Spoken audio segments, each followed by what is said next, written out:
ભાજપના ભરતી મેળામાં અધ્યાપકો પણ જોડાયા.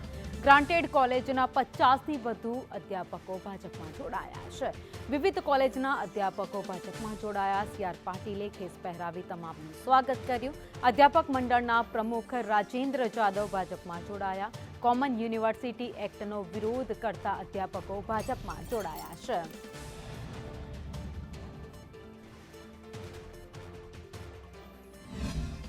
પહેલા તો તમને કીધું, અધ્યાપકો ક્યારેય રાજકીય સંગઠન હોતું નથી. અધ્યાપકોનું એ જ્યારે રજૂઆત કરવા જતા હોય છે ત્યારે એમની માગણીઓ પૂરી કરવામાં આવતી હોય છે, પણ ક્યાંક એ માગણીઓમાં સંઘર્ષ કરવો પડતો હોય છે. પરંતુ અમારે આ જે માગણીઓ અમારી અધ્યાપકોની હતી એમાં ક્યાંય સંઘર્ષ કરવા જેવું લાગ્યું નથી. માગણીઓ પૂરી કરવામાં આવે છે.